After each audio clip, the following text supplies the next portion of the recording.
మరి ఈ దేవభూమి కర్మభూమి వేద భూమిలో పుట్టినందుకు మనము ఉత్తమ పదార్థాలతో ఆహుతి ఇవ్వాలి.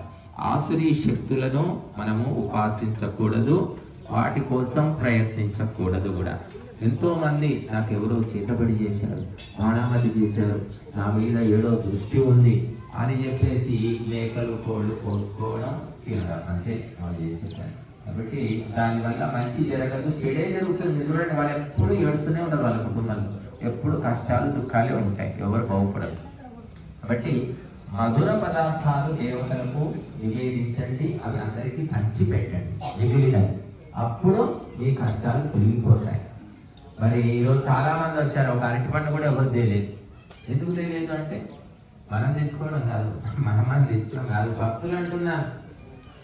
ఎందుకంటే గురువు దగ్గరికి వెళ్తే ఓ పండు తెద్దాం, కాయలు తెద్దాం, అల్లుడు వస్తే మాత్రం ముందే అన్ని సిద్ధం చేసి పెట్టు. ఆయన పెద్ద గురువు అయిన, మరి అల్లుడు అంటే జగద్గురువు అయిన.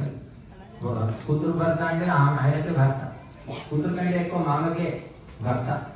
అట్లా ఫీల్ అయ్యే వాళ్ళు కోరడం మంది ఉన్నారు. కారణం ఏంటంటే అధర్మము, అన్యాయము, అక్రమమే సాగుతున్నది ప్రపంచంలో. నీటికి ఏమీ లేదు. 10 రోజుల నుంచి మొత్తుకుంటున్నాం. ఈ చివరి రోజు పూర్ణావతి రోజు ఒక పండుగ ఎవరైనా తెచ్చారు, పండుగ కూడా లేదు. పువ్వులన్నా తెచ్చారు, మరి ఎవరు తెచ్చారు? మేమే అంటే కమిటీ వాళ్ళు తెస్తున్నారు, అది వేరు. భక్తుల్లో ఒక భావన రావడం లేదు, అది విచిత్రం. కాబట్టి ఇది మా యొక్క పరిస్థితి, గురువుల పరిస్థితి, సద్గురువుల పరిస్థితి ఇలాగే ఉంటుంది. మరి ఏమీ చివరికి వస్తే నెట్టు ఎప్పుడు తెలుసుకొని పోవాలి పరిస్థితి.